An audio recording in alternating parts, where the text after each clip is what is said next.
খুলনা নগর বিএনপির সাবেক সভাপতি এবং সাবেক এমপি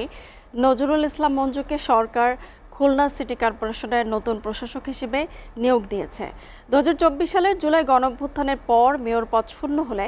বিভাগীয় কমিশনাররা দায়িত্ব পালন করছিলেন। আর প্রশাসক হিসেবে দায়িত্ব পেয়ে মঞ্জু প্রধানমন্ত্রী তারেক রহমানের প্রতি কৃতজ্ঞতা জানিয়ে বলেছেন,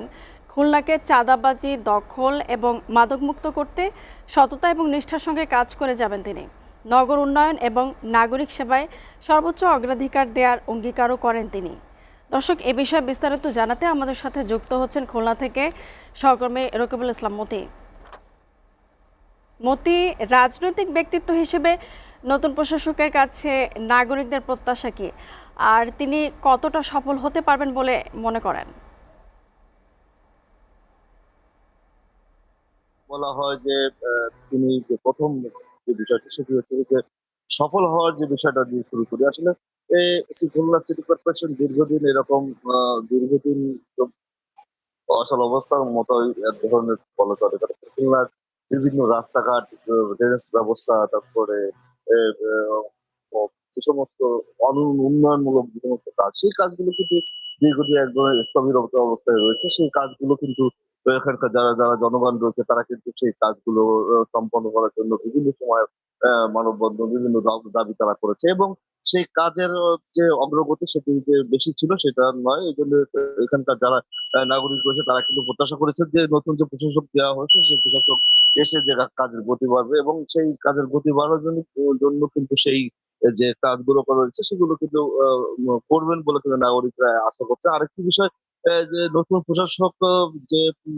এখানে যোগদান করার উপলক্ষে কিন্তু এখানকার যারা কর্মচারী কর্মকর্তারা রয়েছেন তারা কিন্তু তাদের যে আনুষঙ্গিক যে কর্মকাণ্ডগুলো রয়েছে সেই কর্মকাণ্ডগুলো তারা সম্পন্ন করছেন। আমরা সকালে এসে দেখেছি যারা কর্মচারী রয়েছে তারা কিন্তু তৎপর রয়েছে যে প্রশাসক মহোদয় উনি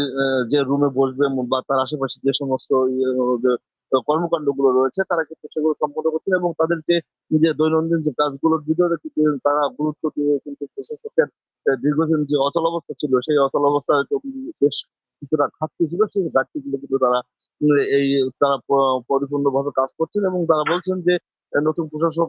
আসলে তাদের যে তার বসার জন্য যে ব্যবস্থা বা তার যে রুমের যে অবকাঠামোগুলো রয়েছে সেগুলো তারা সম্পন্ন করছেন এবং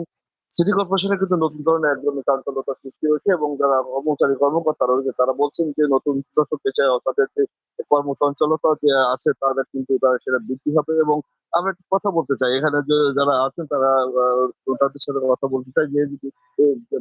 আসলে নতুন প্রশাসক জয়েন করছে, আপনারা এতে কেমন খুশি হচ্ছে? আমরা হচ্ছে খুশি। কারণ অনেকদিন ধরে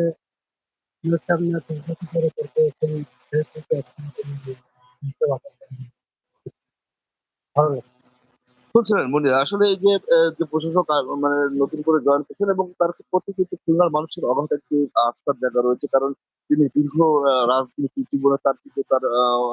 রাজনৈতিক জীবন রয়েছে এবং তিনি একদিকে খুলনা মহানগর বিএনপির সাবেক সভাপতি ছিলেন, অন্যদিকে কিন্তু খুলনা বিভাগীয় সাংগঠনিক সম্পাদকের দায়িত্ব পালন করেছেন এবং খুলনা যে সাবেক এমপিও তিনি ছিলেন। তার কাছে বলা যায় যে তিনি যে একজন প্রজ্ঞা এবং অভিজ্ঞ মানুষ, তার যে দক্ষতা দিয়ে কিন্তু সে খুলনা সিটি কর্পোরেশন সুন্দরভাবে চালিত করতে পারবে বলে কিন্তু আমরা জেনেছি এবং তার সাথে আমরা কথা বলেছিলাম খুলনার যিনি প্রশাসক নজরুল ইসলাম মঞ্জু, তিনি কিন্তু বলেছেন যে খুলনার তিনি বিশেষ করে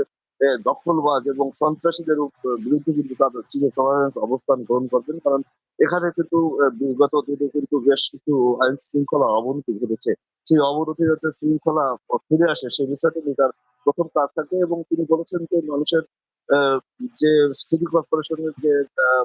নাগরিক সেবা সেই নাগরিক সেবা কিন্তু মানুষের দোরগোড়ায় পৌঁছে দেওয়ার